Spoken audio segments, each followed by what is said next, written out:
Welcome to Daybreak on Trust TV, and thank you for joining us on our discussion segment this morning. Now, after hearing the diverse opinions from Nigerians in our phone-in segment, we now turn to a deeper legal and policy analysis of the Electoral Act 2026 amendment and what it means for the future of elections in Nigeria.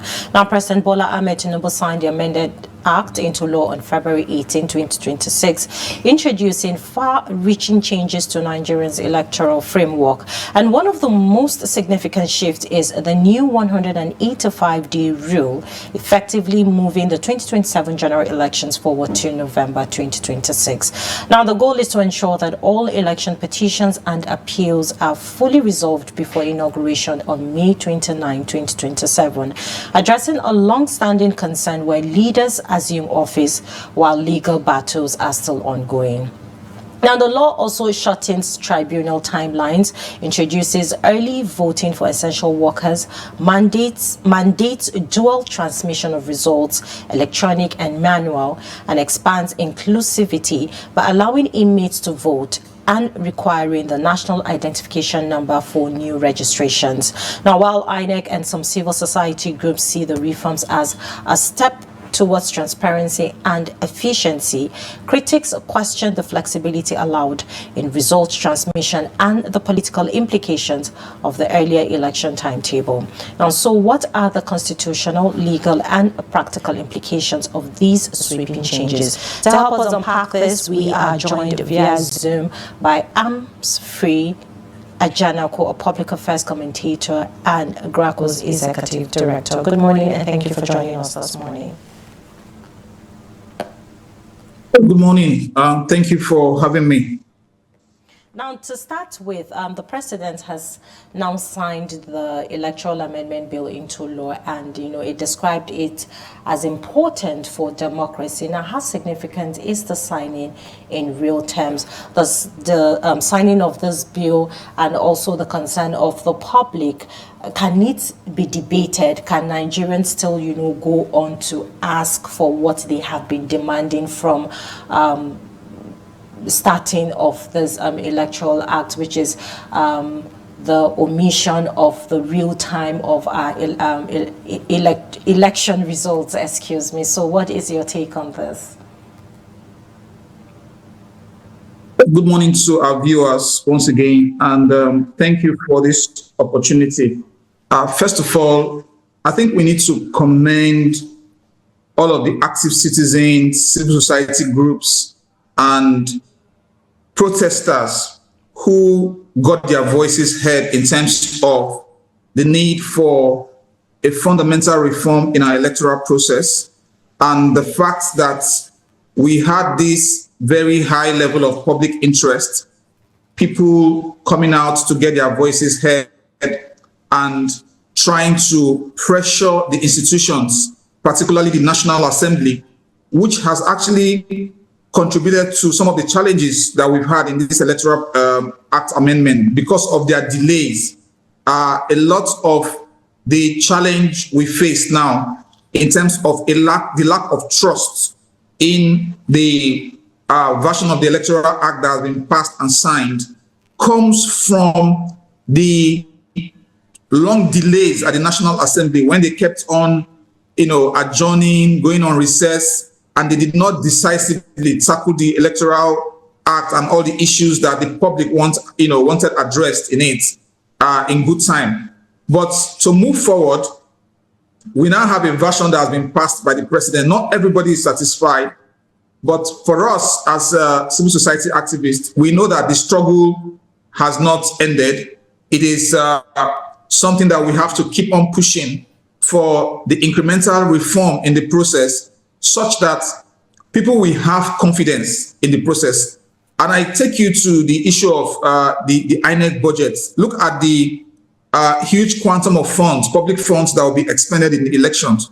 But if you are expending such huge quantum of funds and then the people don't have confidence because they feel results will be manipulated, then it becomes like you are putting money down the drain. And so for whatever it's worth, we must ensure and we must continue to mount the pressure for the right kind of provisions in the Electoral Act that will help deepen public trust, because the heart of democracy is the level of the trust the citizens have in the process. If citizens don't have the trust, you can spend all the monies you want, you can set up any structure you want, they will not come out on election day. And we have seen in the past in our elections that the question of voter apathy, the question of citizens staying away from the process has become a huge challenge that is undermining our democracy and also undermining political accountability. So whether this eventually goes forward, I mean, with the signing, by the president, is now the law, and it doesn't remove the fact that people will continue to clamor, civil society groups will continue to clamor. All the active citizens involved in this process will continue to clamor for a version of the Electoral Act that ensures the supremacy of the voices of the electorate. And this is at the heart of the conversation that we have been having.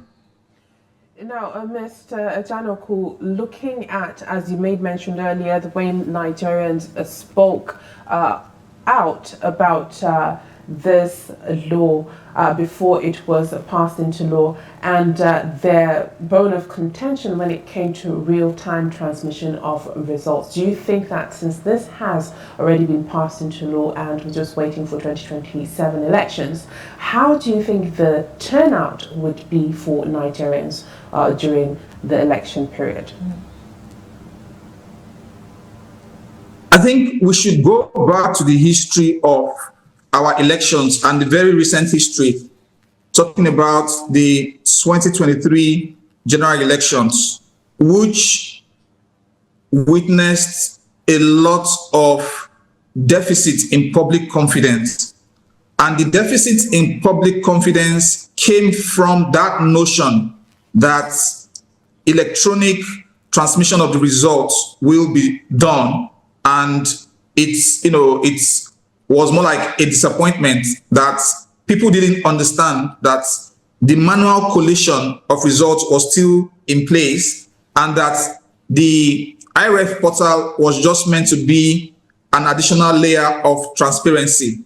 So I think it is that communication gap in the 2023 elections that this clamor for a legally binding provision in the Electoral Act, to ensure that results are electronically transmitted in real time, that is what is driving that advocacy. So directly to your question, in terms of how this will affect the level of public confidence and how citizens will respond in terms of whether they would come out to vote or not, this is where we need to now take up the additional responsibility of ensuring that the relevant institutions, particularly the elections management body, must build confidence even with the current acts that people are dissatisfied with. I mean, there are many democracies in the world that they don't have so much far-reaching provisions in the Electoral Act, but our elections are peculiar when you look at the global context of democracy because of the level of trust deficit on the one hand and the very high level of desperation of the political class on the other hand. And so when you have trust deficits meeting with high levels of desperation, then you get the feeling that the people don't think their votes will count. And whatever you need to assuage that feeling, whatever you need to do to ensure the people have that understanding that their votes will count and the elections will have integrity and the electoral integrity will translate into democratic accountability, that is what you should do. You should, leave no stone unturned. The institutions should leave no stone unturned. So my recommendation to all the critical voices is the act we have currently, it's not the end of the road for the struggle, but with what we have currently, we should now work and continue to put pressure, ensure that key processes, right from the beginning of the process, the pre-election period, the campaigning period matches up to that level of integrity that will make the electoral process one that delivers in terms of its integrity, in terms of its credibility. Because even if you have this and we go to sleep, and from the pre-election period on election day itself to the post-election period, we allow the very anomalies, the very many anomalies that affect our elections to continue to affect our elections, then it will still be coming back to square one. But if we stay active and we stay vigilant and we take the momentum that has been derived from this series of public engagement, protests, different groups, making the calls, we need to take that momentum into the elections. Right from the pre-election period, we'll monitor the campaigns, ensure that they are issue-based. We'll put pressure on the political actors, we'll put pressure on the institutions, we'll put pressure on even the security agencies to ensure that they are, fair and, impartial, so that in the end, there will be a level playing field, and then the electoral process itself would reflect the supremacy of the voices of the voters. Now, Mr. Ajanaku, looking at the election timetable, one of the most striking changes is moving the general elections to November 2026, which is under the 185-day rule. Now, what are the constitutional and political implications of this shift? Thank you so much for this question. And you would agree with me that there are certain implications of this, which for me also goes back to what I said earlier about how the National Assembly really delayed this process. And so it got to a point that it was more or less a knee-jerk kind of reactive kind of, oh, let's quickly amend this, let's quickly pass this, so that we don't run into constitutional loopholes and legal loopholes. But having said that, I think there are some positive unintended consequences which we must not run away from. And one of it is the fact that with the push to ensure that you have a timeline whereby electoral disputes are adjudicated, it's one of the major calls for reform that we have actually been making in civil society, that people should not be sworn into office with a tainted mandate.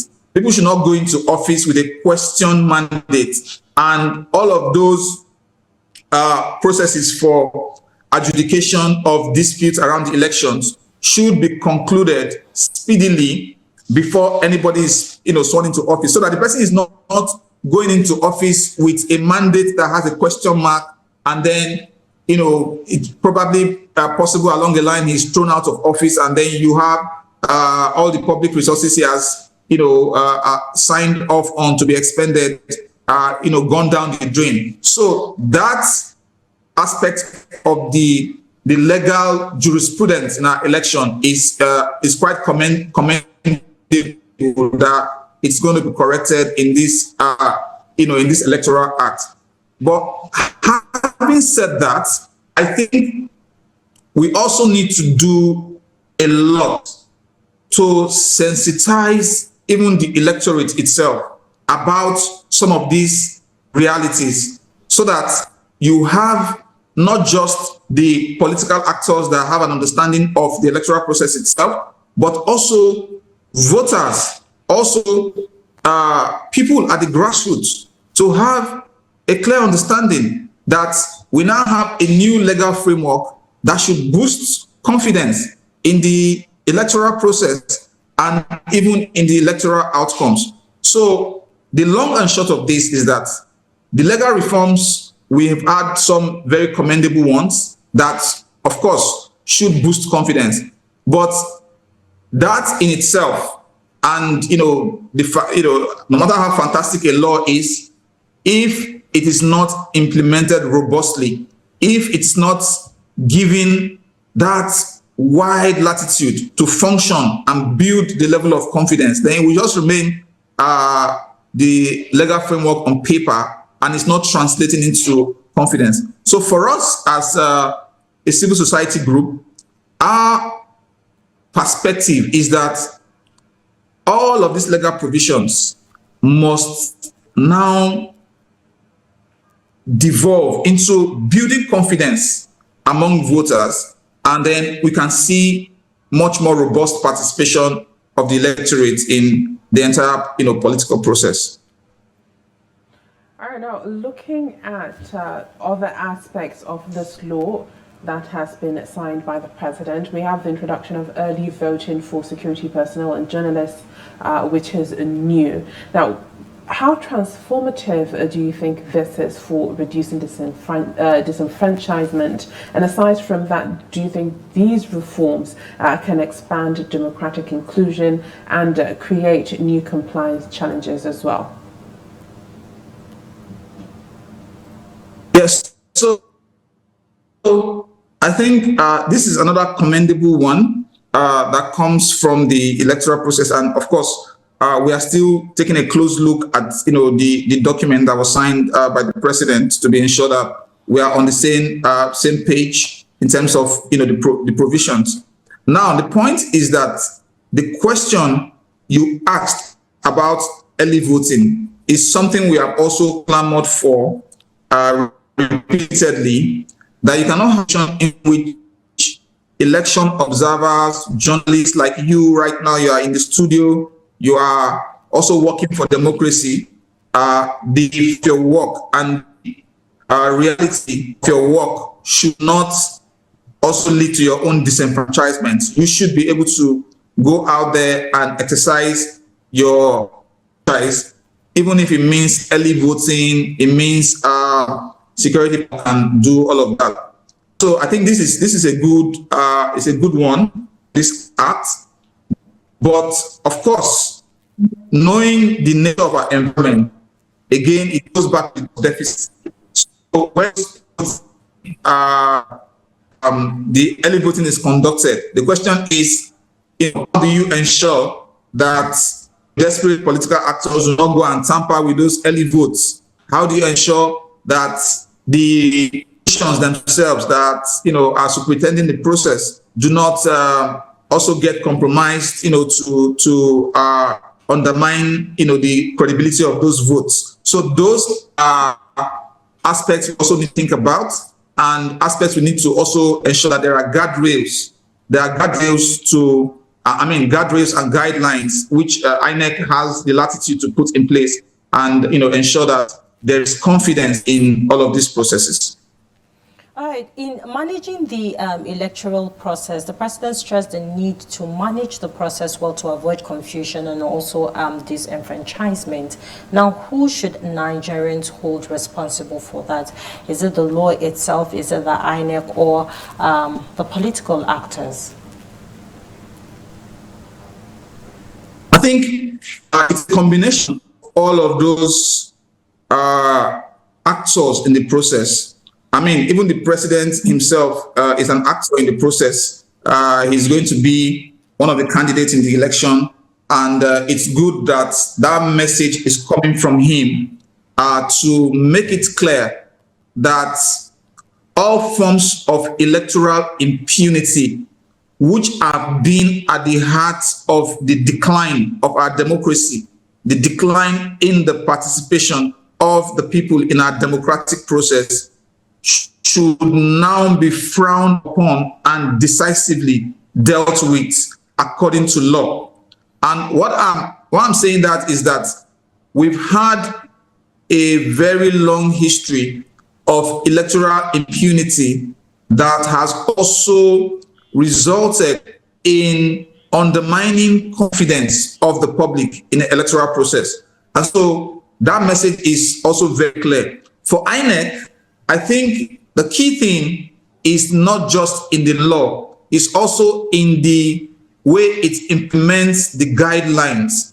And of course, you have the INEC chairman who definitely has his work cut out, for him. because many things that will come out of the law, you have to operationalize them. You have to operationalize them in a way that you carry all of the political stakeholders along. You carry members of the civil society along. I mean, also the media has to be carried along for the purposes of transparency.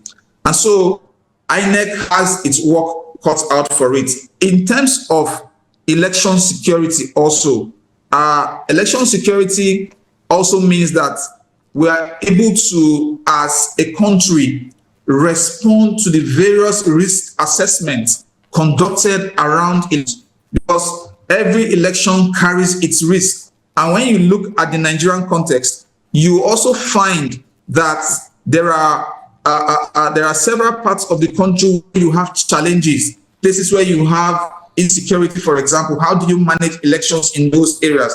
How do you manage elections in fragile conflict context? You understand? So definitely issues around the management of the process that should be, thought about very deeply. And, there are things that, all of the stakeholders should be very, very active in terms of their responsibilities. Then the elephant in the room, I would say, the elephant in the room are the political actors. We'll keep calling them out. We'll keep identifying them as one of the weakest chain in our electoral process. They are the ones that will now start spewing fake news, sponsoring fake news around the elections. They are the ones that will not stick to issues-based campaign. They are the ones that will not provide governance alternatives in terms of what they want to do if they are voted into office. Okay. The ones that will muddy the waters and bring up issues around identity politics, bring up issues around sectarian politics, and they will make the electoral process so volatile and so disturbing that it will communicate a very different message to the voters. So we have to put them on a leash. We have to put them on a leash. Either. All right, thank you, Mr. Armsfree Ajanaku, who is a public affairs commentator and GRAS co-executive director, for speaking with us this morning on the topic.